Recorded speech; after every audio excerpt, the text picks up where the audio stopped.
मुंबई आणि अहमदाबादला जोडणारी भारतातील पहिली बुलेट ट्रेन ऑगस्ट 2027 मध्ये सुरत आणि वापी दरम्यान 100 किलोमीटर लांबीच्या पहिल्या टप्प्यासाठी पूर्ण होणार आहे.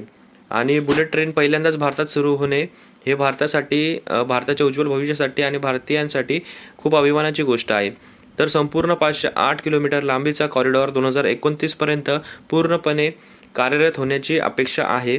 हाय स्पीड रेल्वेमध्ये 12 स्थानके असतील, जी 320 किलोमीटर दर ताशी वेगाने प्रवास करतील आणि प्रवासाचा वेळ आताच्या तुलनेत खूपच कमी होईल. सध्या 20हून अधिक देशांमध्ये ज्यामध्ये चीनचा सर्वात पहिला क्रमांक लागतो.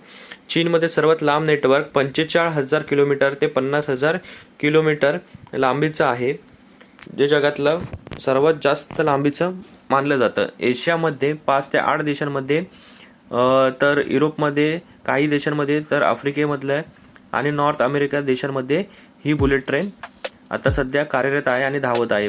टोटल भारतामध्ये बुलेट ट्रेन होणार आहे त्याचे 12 स्थानके नियोजित आहेत, ज्यामध्ये मुंबई, BKC, ठाणे, विरार, बोईसर, वापी, बिलीमोरा, सुरत, भरूच, वडोदरा, आनंद, अहमदाबाद आणि साबरमती यांचा समावेश आहे व पुढेही काही बदल होऊ शकतात यामध्ये.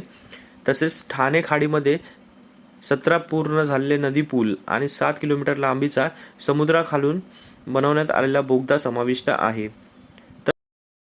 एकूण खर्च मूळ 1.1 लाख कोटीवरून सुमारे 1.98 लाख कोटीपर्यंत सुधारित झाला आहे, कारण की याच्यामध्ये विलंब आणि तसेच तांत्रिक गोष्टीमुळे हा खर्च वाढला आहे.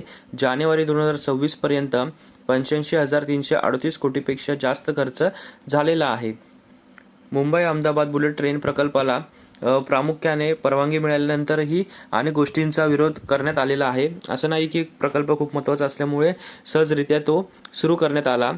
तर अहमदाबाद बुलेट ट्रेनला प्रामुख्याने पालघर आणि ठाणे जिल्ह्यातील आदिवासी, शेतकरी आणि स्थानिकांचा विरोध होता, कारण की जमिनीच्या भूसंपादनामुळे तीव्र विरोध होता.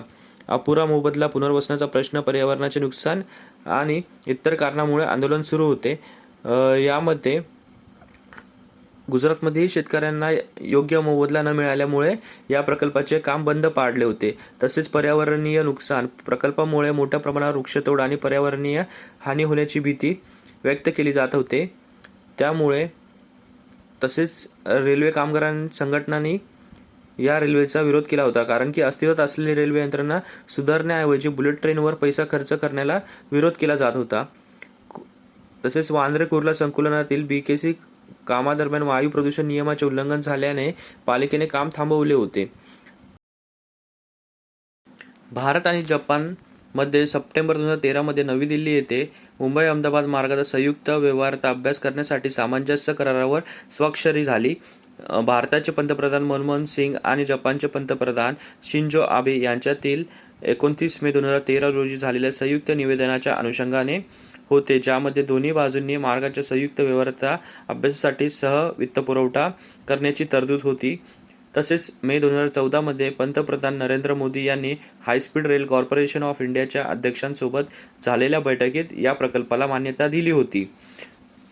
JICA म्हणजे जापनीज इंटरनॅशनल कॉर्पोरेशन एजन्सी आणि SNCF यांनी या प्रकल्पावर अभ्यास केला. JICAने तांत्रिक गोष्टींवर आणि वाहतूक संबंधित पैलूंचा अभ्यास केला, तर CNCFने व्यवसाय अंदाजावर काम केले.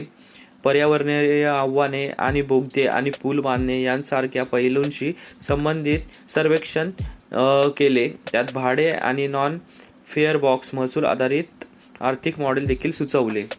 2016च्या अखेरीस JICAने या प्रकल्पाचा सविस्तर डिझाईन अभ्यास जापान इंटरनॅशनल कन्सल्टंट फॉर ट्रान्सपोर्टेशन्स म्हणजेच JIC, निप्पॉन कोई इंडिया प्रायव्हेट लिमिटेड आणि ओरिएंटल कन्सल्टंट यांच्या नेतृत्वाखाली एका संघाला सोपवला.